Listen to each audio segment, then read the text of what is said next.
and good day. Welcome to another edition of the Digital. Wow, I am daily.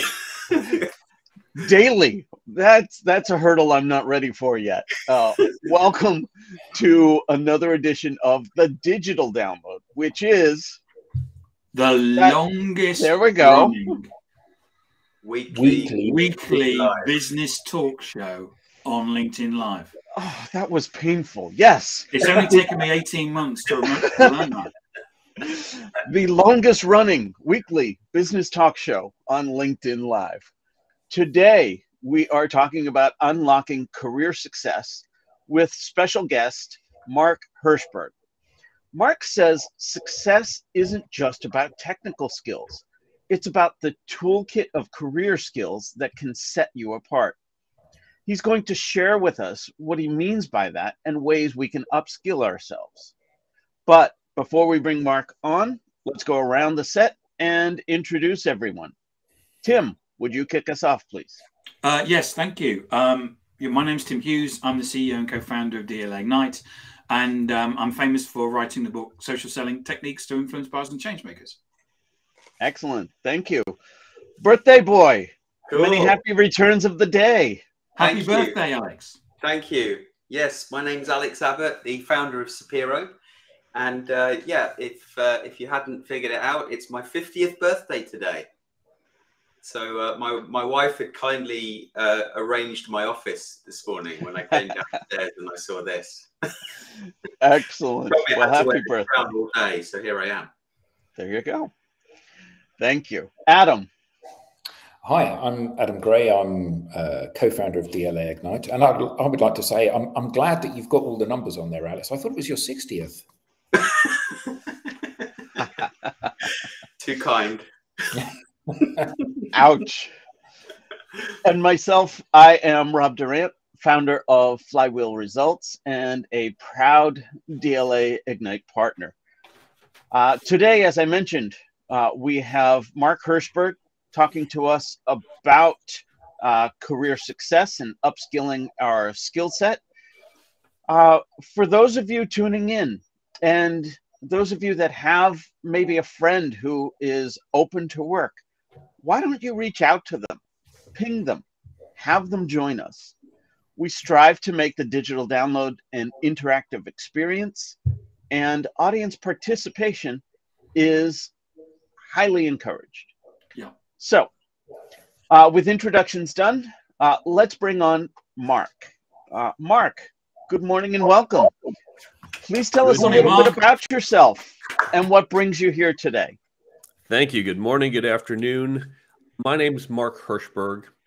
I've had a very interesting dual career because although my primary job has been building tech startups and I work as a CTO, a Chief Technology Officer, early in my career, I recognized that to get where I wanted to be, there were a number of skills I would need that no one taught me.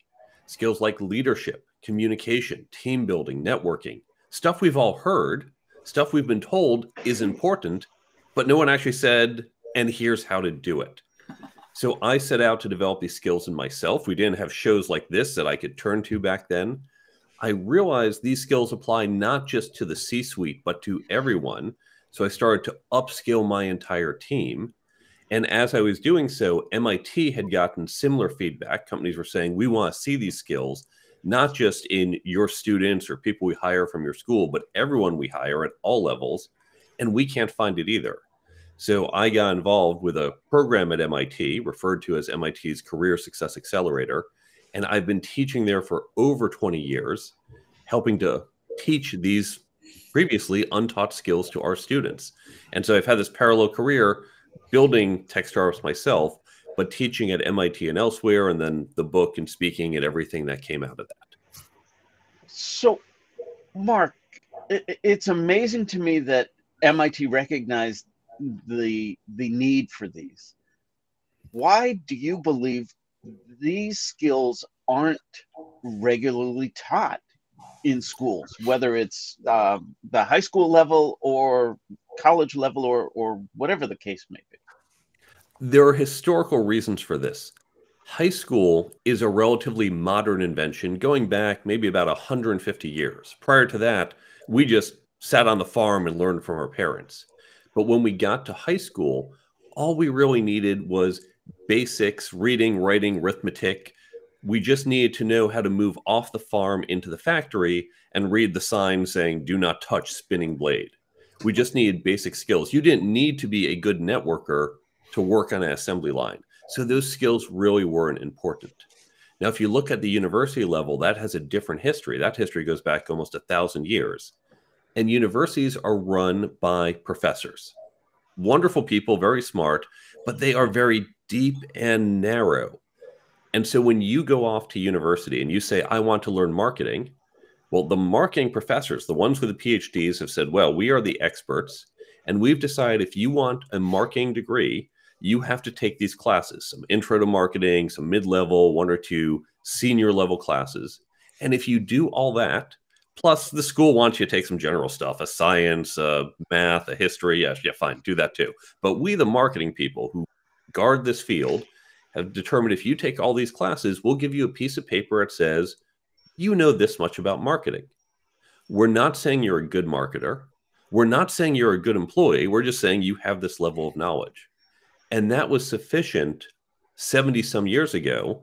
When you think about that kind of corporate 1950s view where we sat there like cogs in a machine, I always envision you've got the people at the desk, you've got the inbox and the outbox, and your boss comes in and says, "Do this." You say, "Yes, sir. I'm going to apply my marketing knowledge, stick in the outbox. What next, sir?" And that's all we had to do. Again, there wasn't that need for other skills. You just needed the mechanics. It wasn't until about 20, 30 years ago, as we deconstructed the traditional corporation, as we started laying off middle managers in the 80s and 90s and reformulated the teams, that we got these dynamic teams that we don't have the hierarchy. In fact, today, of course, you might have a 24-year-old who knows much more about some marketing than a 54-year-old CMO. Because he's going to say to her, "What's this TikTok thing? What do we do?" And it's no longer he knows everything and just says, "You do what I don't have time for." We all have to contribute, and it's changed the dynamics of how we interact in the office place. But unfortunately, the university system has not caught up to this new reality. So what skills are you saying that we, if we've been through, if schools haven't changed and we're still turning out people like that, so what skills is it that we don't have? I list 10 skills. Now, 10 is an arbitrary number because depending on who you ask, you can see anything from 5 to 50. That's just where you're kind of drawing the lines, bigger buckets, smaller buckets. So here are the 10 skills as I break them down. Career planning, how to have career goals and actually set out to achieve it. Because so many people just say, "Well, I hope to get a promotion," or "I hope to be here in a few years," but they have no planning or execution towards it. Then second one, working effectively. Now, this is a bucket of some meta skills, things like managing your manager, understanding corporate culture. It's not about the work, it's about the meta work in which we exist. Third is interviewing. Now, there's lots of support for how you interview as a candidate, but we rarely, if ever, teach people how to hire someone else. And yet so many of us are responsible for hiring our peers or subordinates with no training whatsoever. Then we have leadership and management skills.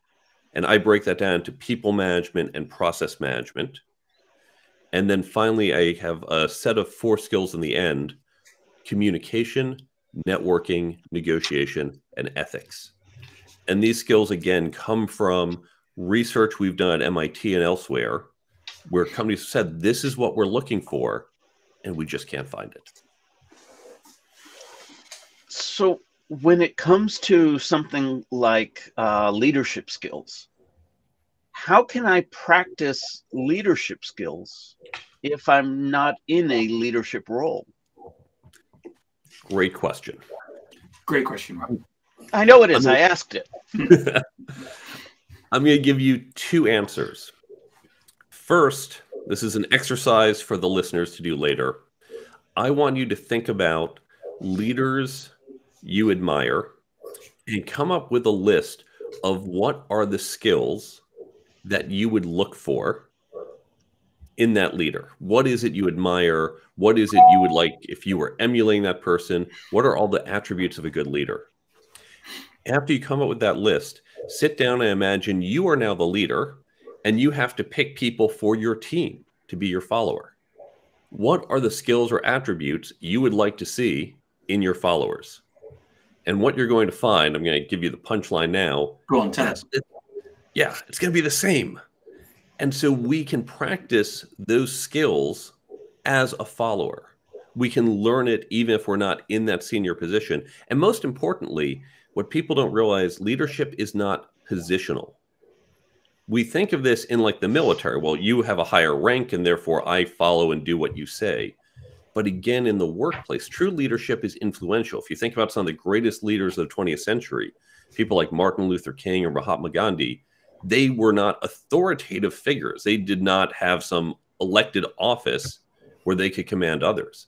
They had no power and yet got millions to follow them because they are true leaders. And so what companies want when they say we want leaders, they're not saying, well, we need more people in senior roles. They're saying we want people to stand up and say, here's an idea. I am going to champion this. And you can do that no matter what your title is.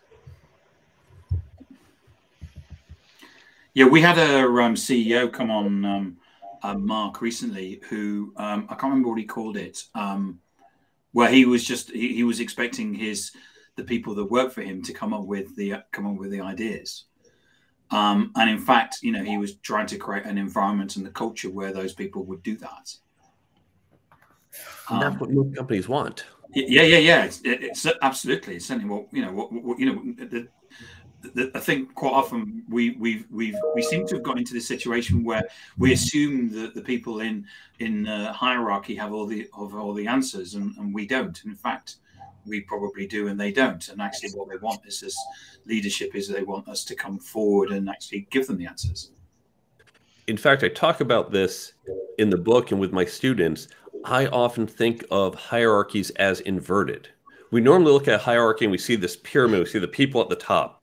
So people at the top, they make the decisions, they make things run.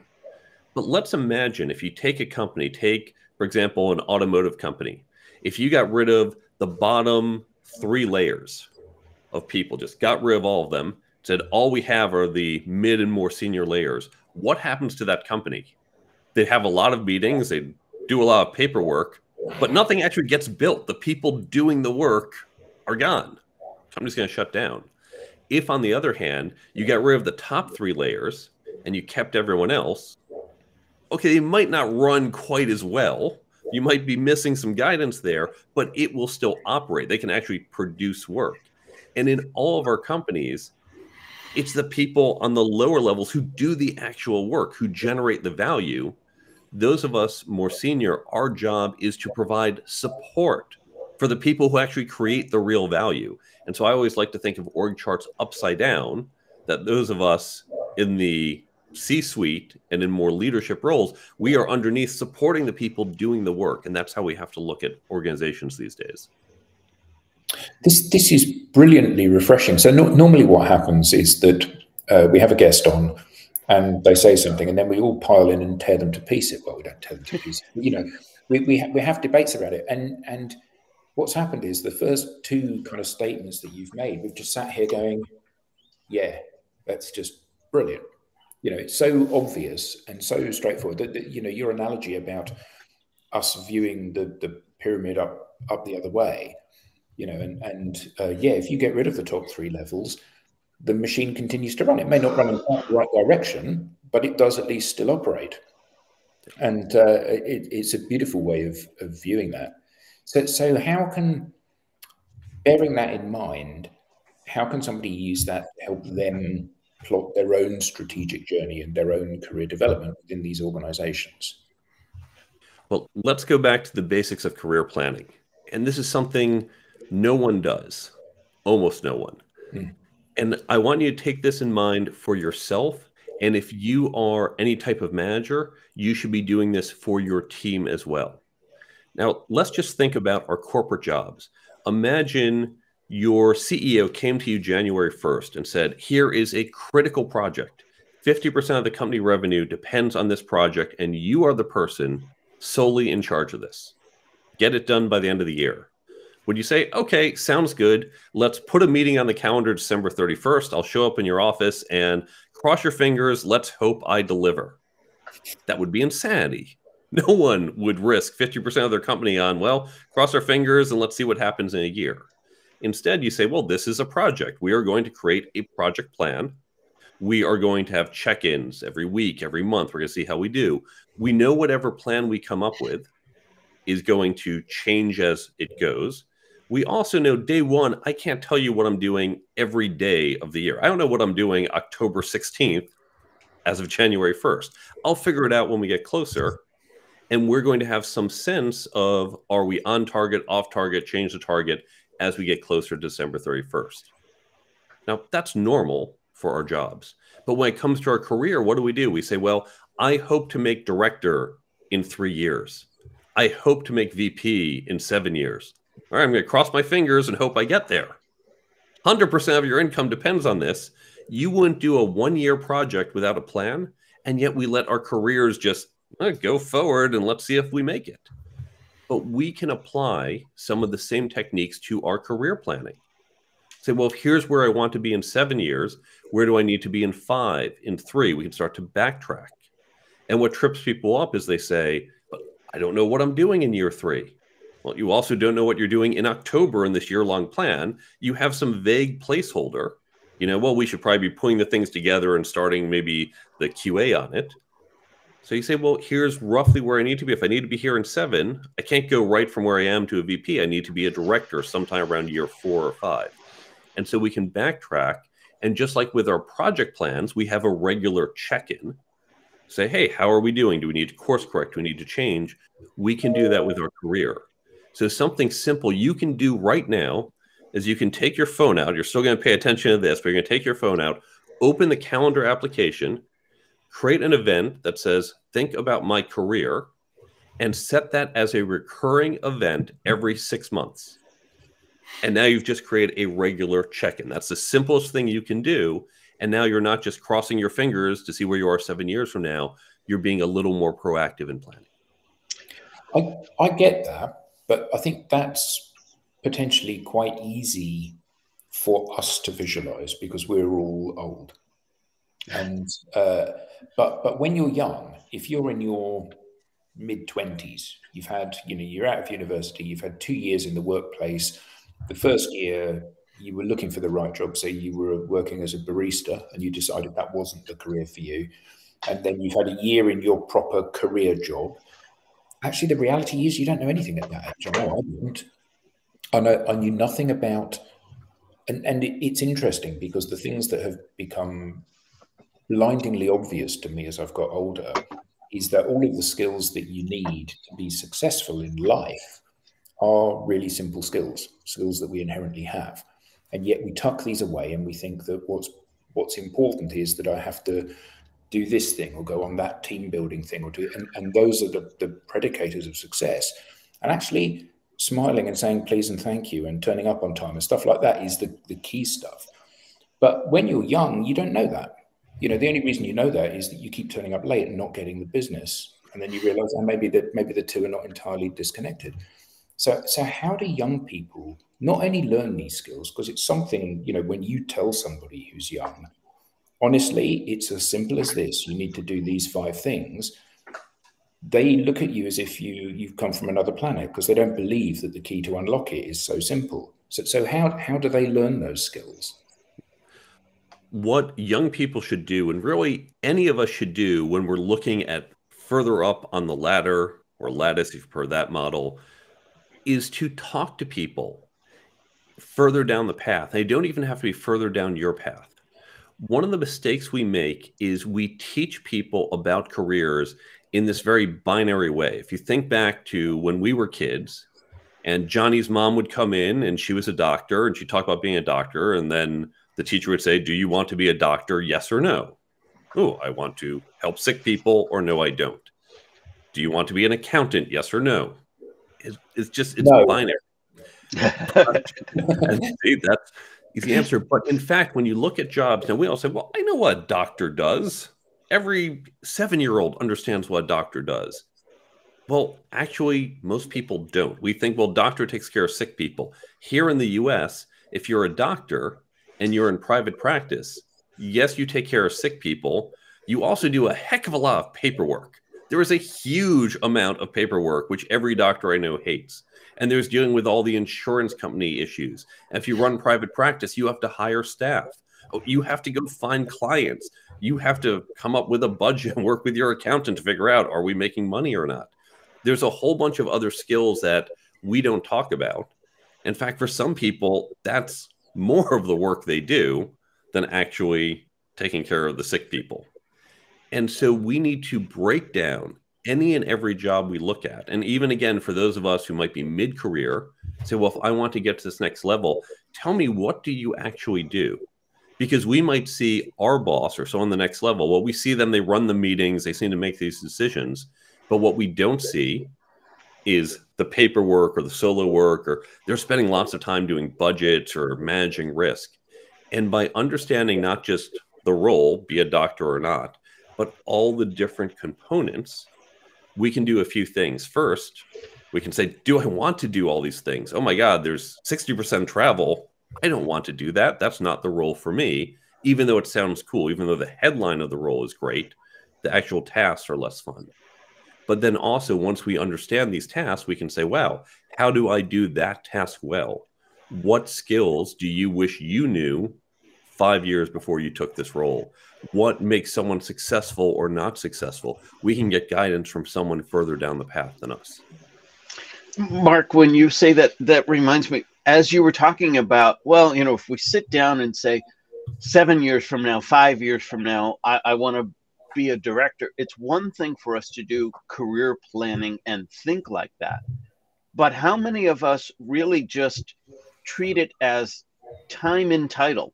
If I do this for 5 years, I will make it to the next level, where we don't think about the skills development. What does it take for me to get from here to that next level beyond simply time entitled?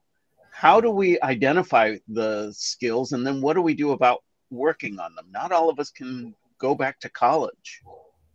Great question. And we don't need to go to college to do this. So when you're having these conversations, what you're finding out is, for this target role, here are the skills that you want to get. These are the, let's say, 7 skills. And so you break those down, and then you think, well, I'm over here and I've got these skills. So from here to here, there is a skills gap. I might have 4 of the 7 skills, and maybe I still need to improve in one of them. And then there's 3 other skills. So now I've got, from here to here, I have all this time to work on those skills. If I want to be here with all these skills in 3 years, how do I plan out those 3 years to develop the skills, to fill in the gap? Now, we can think, for example, mechanically, if you are a salesperson, you might say, well, I'm doing well in sales. I am adding new customers. I've got good numbers.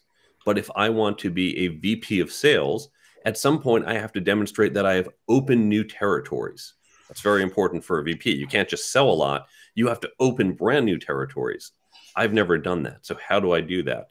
Either I get into a role, maybe a director level role where I can do that.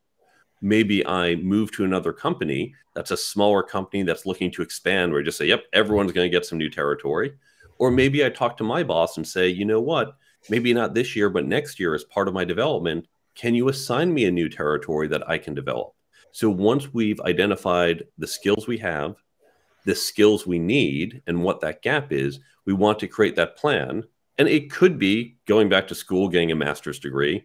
It could be taking online classes, but it could also be through mentoring, through work and practice. There's many different ways to achieve certain skills, but having that proactive plan to do so. And not just skills, I guess, Mark. It's, you know, I think about, you know, how, and I guess the more senior you get, you know, the more important it becomes to have a strong network of people that know you and know your work, know what you're capable of doing. And so where do you see networking, whether that's internally or externally, as part of the career plan, or is that considered something separate?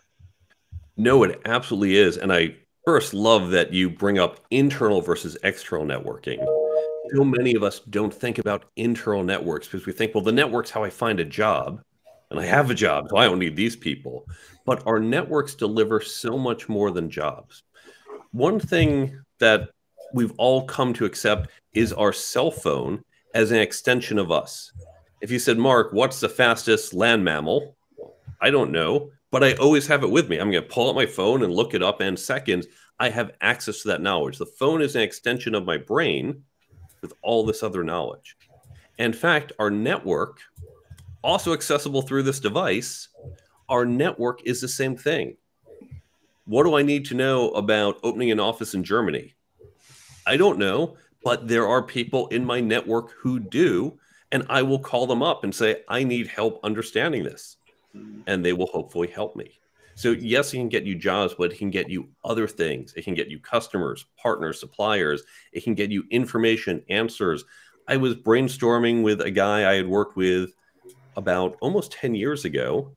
I was just trying to think through some data science models. Said, hey, can I call you up? Can you just help me think through this? And great, he helped me out. He was an extension of my brain through my network. So that is a skill we want to develop. And even inside the company, our network helps us see other things that's going on within the company.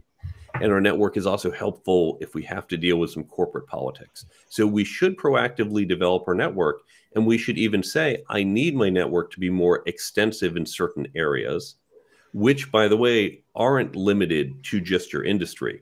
Diversity in the network, certainly diversity of people. Here we are, all 5 middle-aged white guys, diversity of traditional characteristics, age and gender and race and everything else, but also diversity of industry is important because that can unlock new areas for you.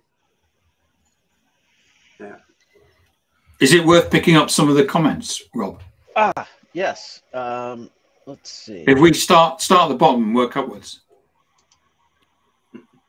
So we have from Lisa, Mark's a smart guy. I like his analytical approach.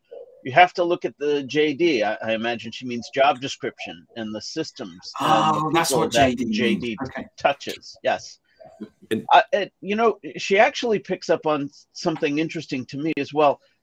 Mark, you were talking about I'm at this level and I want to get to this level and the skills in between. And I would say job descriptions are pretty terrible at telling me the skills I need to get from where I am to where I want to be. There's so much that I have to infer, and every organization has it differently. So how can I, as somebody aspiring to the next level, identify those skills that I should be working on and should be putting attention toward? Thank you, Leah, for the kind words. And you're right, job descriptions, I talk a lot about this. Our job descriptions are terrible. And this goes to, we've had interviewing training as candidates. How do I answer? What's your weakness?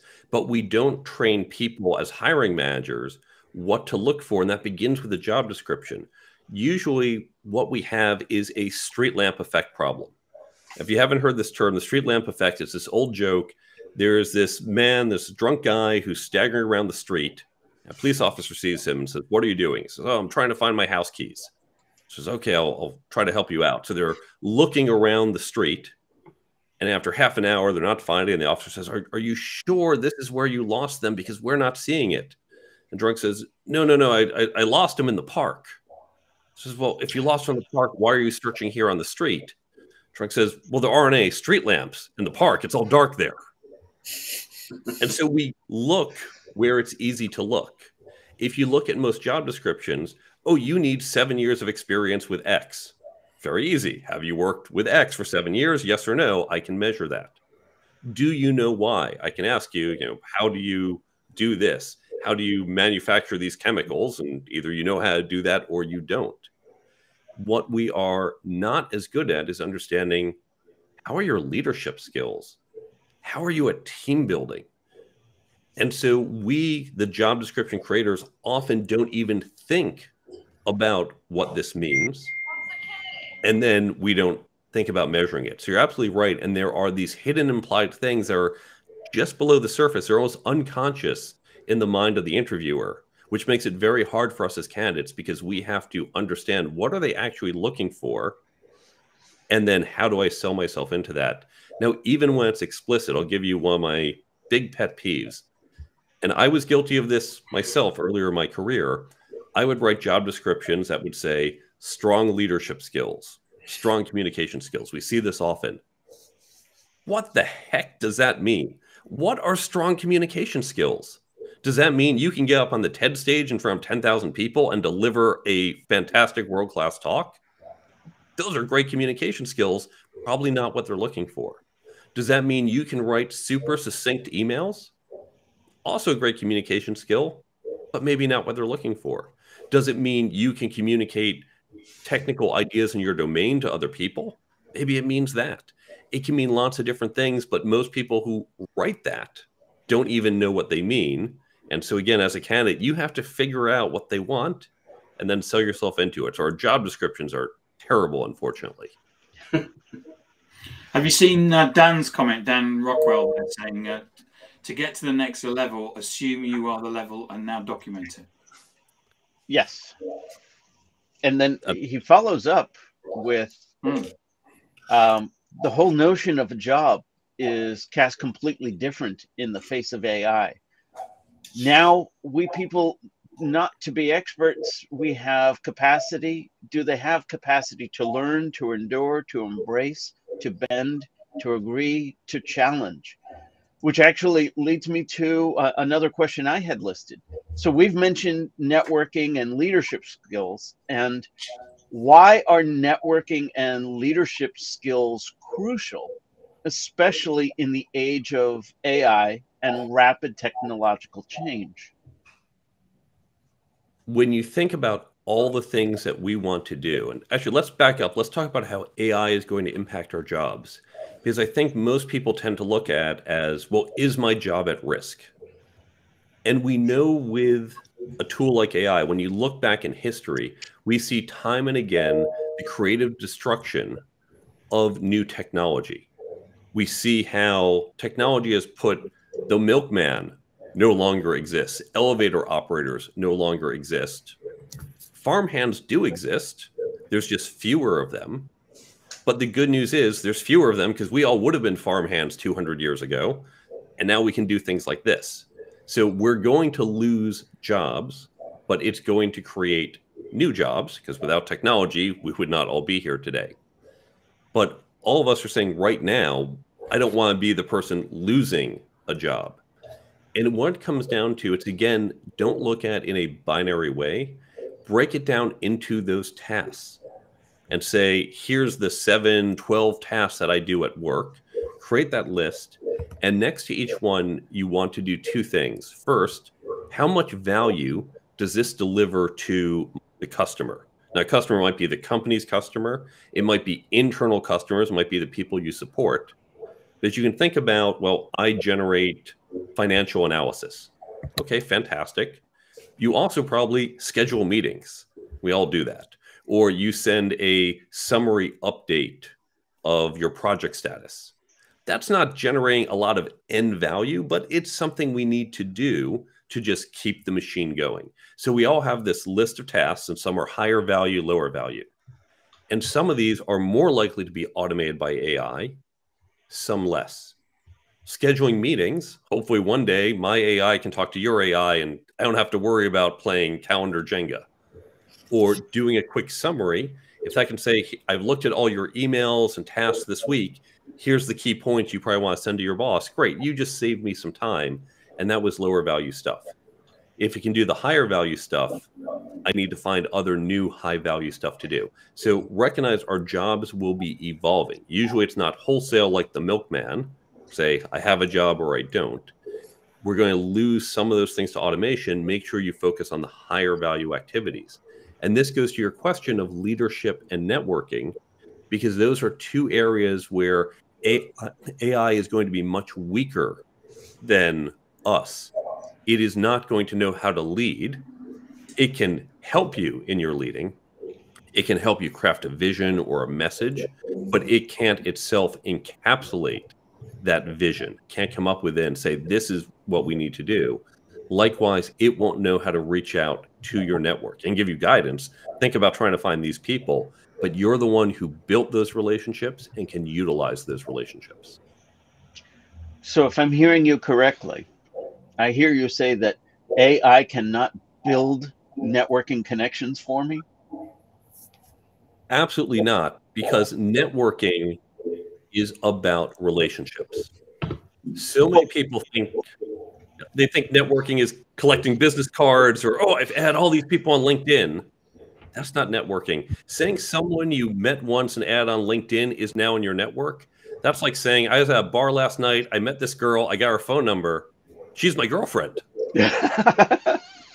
Right? That would be insane. You're laughing at me for saying that, as you is she not my girlfriend?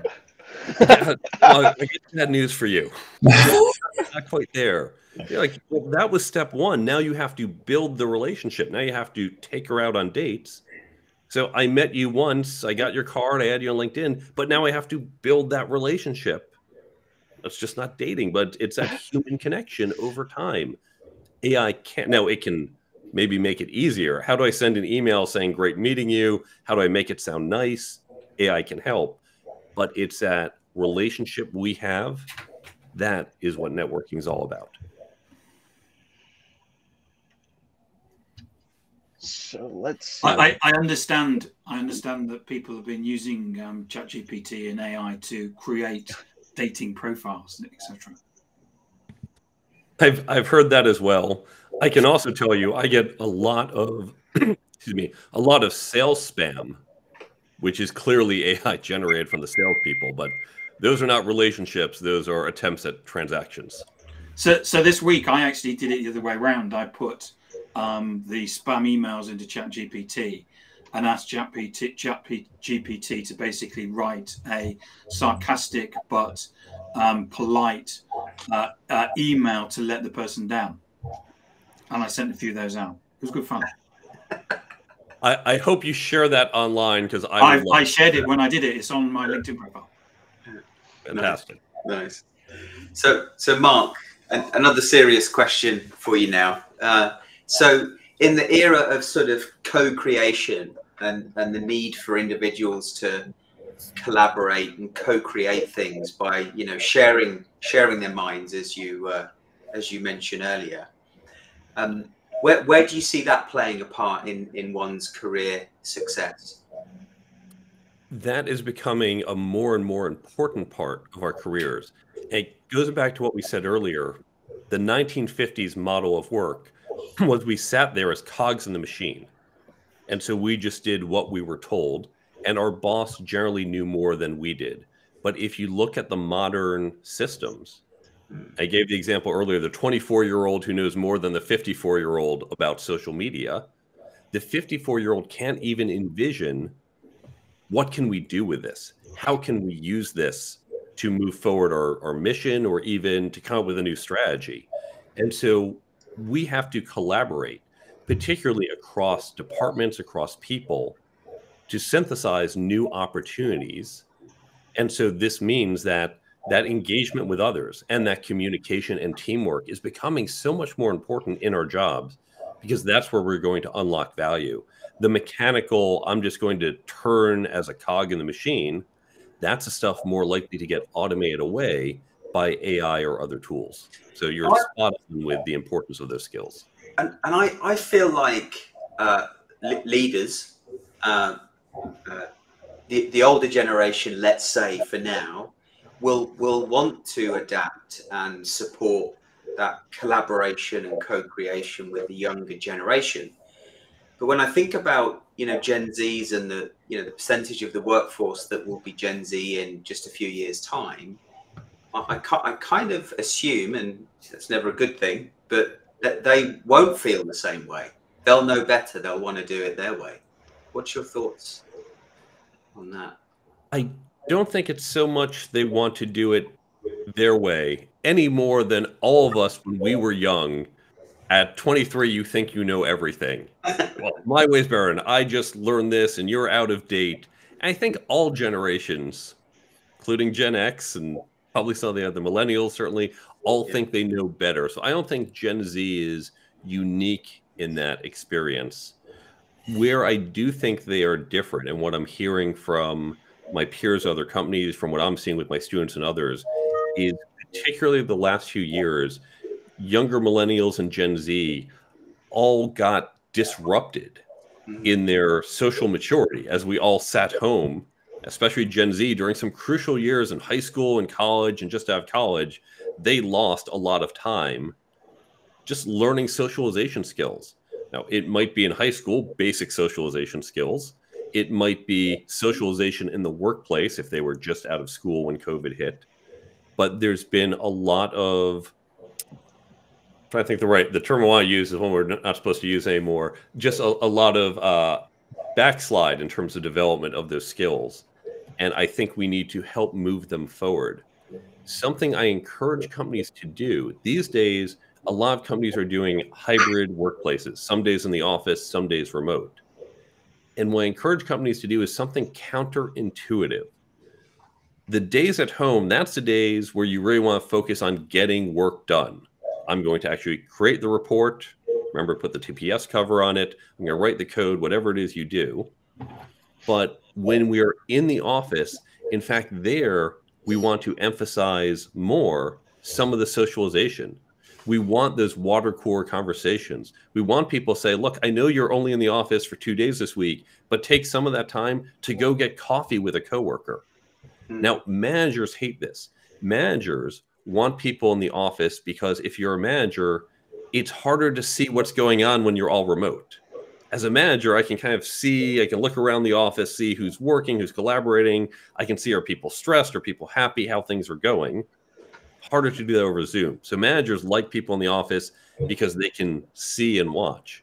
But in fact, we want people to be less focused on getting the kind of mechanical work done and to really emphasize that socialization. I'm not saying 3 days of parties, but do take that extra time to socialize because that's what we can't do at home. And this feels counterintuitive, but in the long run, this is what we need, the younger generations in particular, to really develop those skills, those internal networks and relationships, and just grow as people.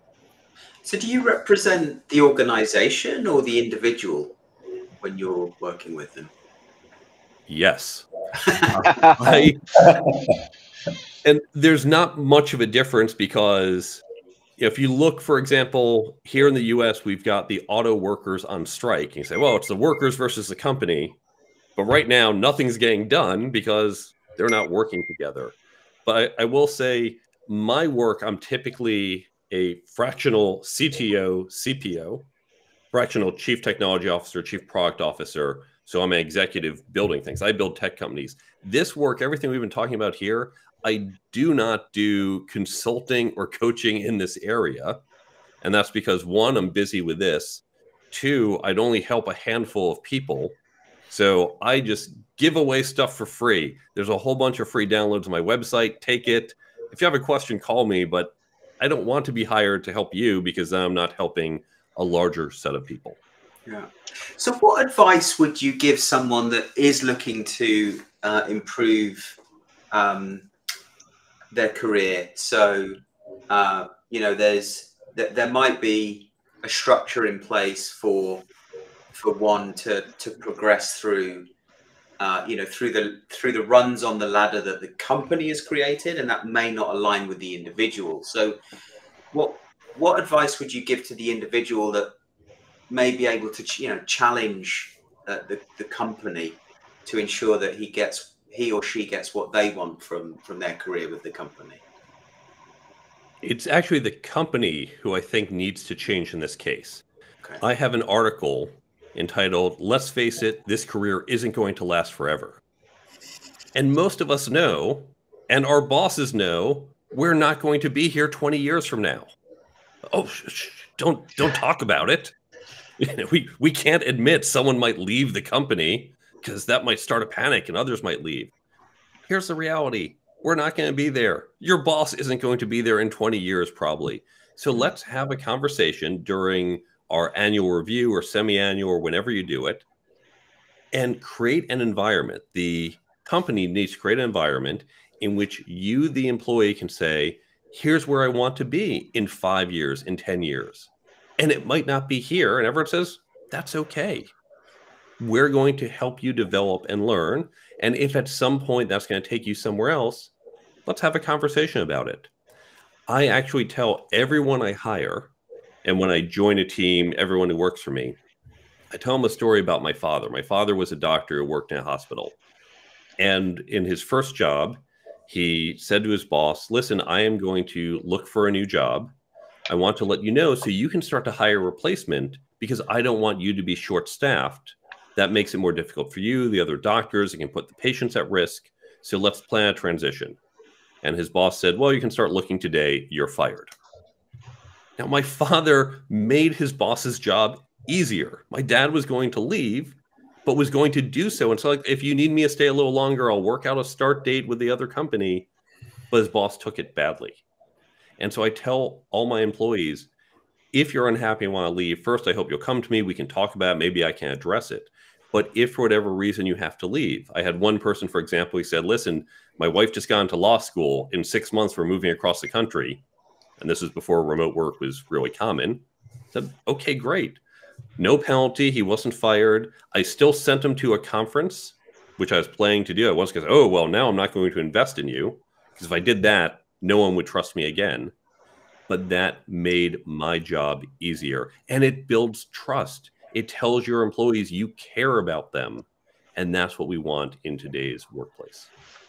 But Mark, turnover is a cost.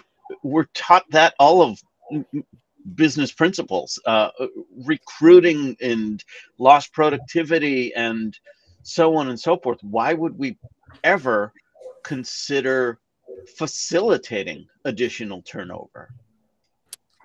For the same reason, sometimes we want to fire customers. Now, we talk about with customers, you look at who's generating value, who's generating cost. People sometimes talk about the 80-20 rule. You've got these great customers and they're creating lots of revenue, lots of margins for you. And then you've got these customers where they're on the phone with you every other day, complaining about every little thing. And you're thinking, they're generating this much revenue and this much pain. Do I even want this customer? They are not worth it for me. So I'm fine firing that customer. If you have an employee who is not going to be happy, not going to be engaged, you're going to get less productivity. Their attitude might deteriorate. That could infect other people. I'd say it's best for everyone to help you move on. And again, here, if you do that in a way, I had one person I had to let go. It's a company about 10 years ago. I had to let him go. It was a values issue. He just didn't align to the company's values. But instead of just saying, get out, I recognized it was a values issue. He was a good person. He was a good employee, just didn't align. He was a perfectionist in a business where we didn't need perfection. I said, look, we need to, this is not the right fit for you. You need to move on, but I'm not firing you. Let's give you 4 months to find something new. I will write a recommendation. I will refer you to other people. And I sincerely believe he is a great employee for other companies.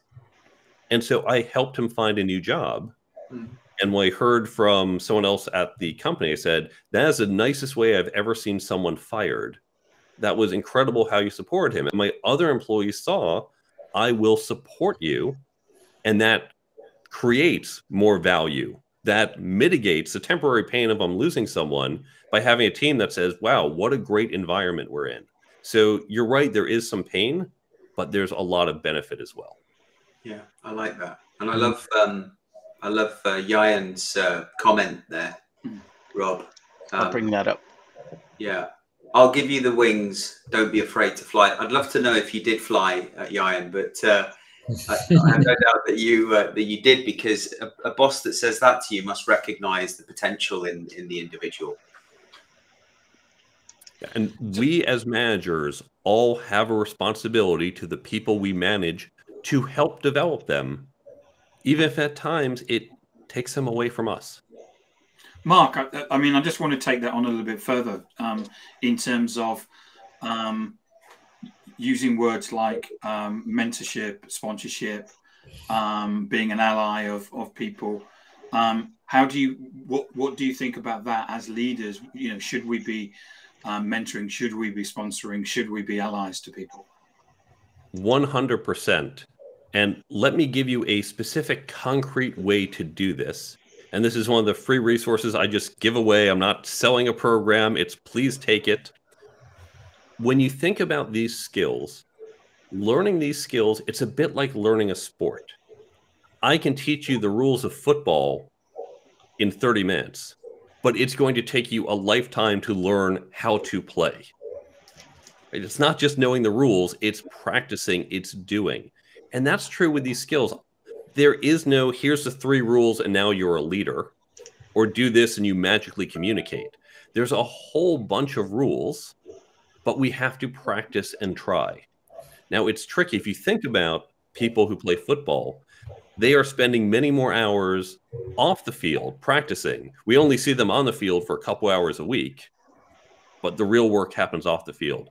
We don't generally have breaks at work. We can't say, hey, I'm going to try leading in a new way. And then a day into it, when it's a disaster and my team says, this is nuts and I don't get it, I can't go, yeah, timeout, do over, doesn't count. There's no timeouts. But what we can do is we can create a practice arena. So I recommend to everyone, the best way to learn these skills is to create peer learning groups. I recommend groups of about 6 to 8 people in size, but there are ways to make it bigger. And you get together, you want people from different departments, not all salespeople together, all finance people together, different departments, but similar levels, because you don't want very senior and junior people together. And if you're at a small company or you're an individual, go use a tool like Meetup and go find other people. You don't all have to be at the same company. So you get together and then get some content. And you can use a book if you want, mine or others, but you don't have to buy a book. You can use articles, you can use podcasts, you can use a great show like this one. You just say everyone's going to read these pages or listen to an episode like this, and then we're going to come together and discuss. Because it's in that discussion, as we talk about leadership, for example, you share what you got. I think, oh, that's a different perspective. I never thought of it that way. Someone else will say, you know, I tried this years ago, and here's what worked for me, and here's what didn't. And that's almost like the scrimmage. I can hear how things are going, or I can say, hey, I'm thinking of trying this. What do you think? And get feedback. And that's our practice. And so you can create these groups. They are free. There's no cost.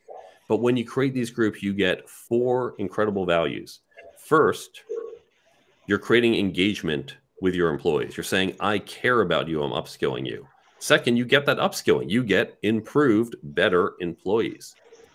Third, you are fostering those internal networks, because I am meeting people from different departments. I'm getting to know them and building relationships. And finally, I am creating a common language. If the book you're using is Good to Great, for example, then after we've all read it, I can say hedgehog model, and everyone says, oh, I know exactly what you mean. So you get all those 4 things just by creating this peer learning group. And you can do it. You don't need any big structure or cost to do it, but it's going to help you and other people on your team move forward. Excellent. Thank you. Yeah, amazing. So, Mark, we're actually coming towards the top of the hour. You've alluded to some of the resources. How can people get in touch with you? I'm going to give you 2 websites. The first is thecareertoolkitbook.com. And that has information on my book, what's in it, where to buy it, Amazon, elsewhere, electronic or physical. But there's a whole bunch of additional resources on that website. There are articles like the ones I've mentioned under the blog. I put out new ones every week. And then there's the resources page with a bunch of free downloads. I don't even ask for your email because I've got nothing to sell you.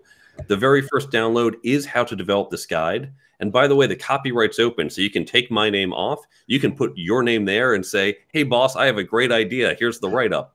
Take the credit. I don't care. I want you to learn more than I want to get credit or sell you anything. So the resources page and everything else is at thecareertoolkitbook.com.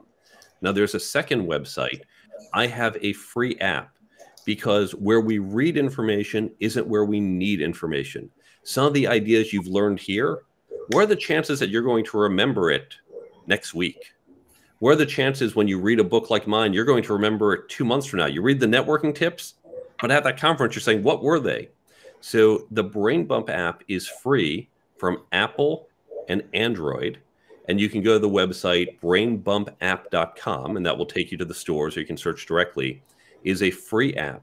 It's as if you went through my book with a highlighter, but not just my book, other books, blogs, podcasts, classes, talks. We have an ever-growing set of content. We're like a streaming service, but it's text. And all the tips are organized by topic.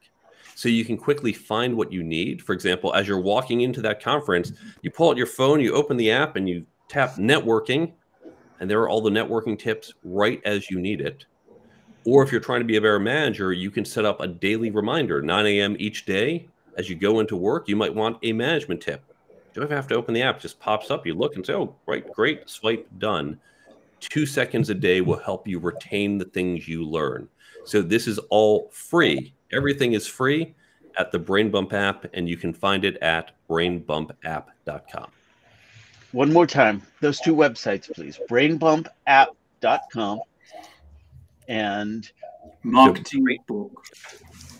Toolkitbook.com. The careertoolkitbook.com. Excellent. And as far as connecting with you, how would people do that? On those sites, particularly on the careertoolkitbook.com, there is a contact form. There's also on the contact page, you can see links to all my social media. I pay less attention to social media. Email's really the best way to reach me. So you can fill out the form. You can find my email on that page. And I hope to hear from you. Share your thoughts, your feedback. If you like something, didn't like something, if you have more questions, please do share your feedback. Fantastic. Rob. Yes. Over to you. Over to me. So, Mark, thank you very much. Thank you. This has been the digital download. What is that again? Oh, forget it. The longest running weekly business talk show on LinkedIn Live. If you have something to say, if you would like to appear as a guest, we would love to hear from you. You can go to digitaldownload.live and fill out the Be Our Guest form. There's a QR code on screen right now linking directly to that. For our guest, Mark, to our audience, we've had, I'm going to try it each and every time. Yayan, close enough. Lance, Andrew, we've had Dan and Leah and numerous others commenting. Thank you for being an active part of the show today. And to our panelists, of course, thank you very much. Mark, it has been great having you. Thanks, Mark. Thank you so much for joining us. Excellent. Thank you. Brilliant.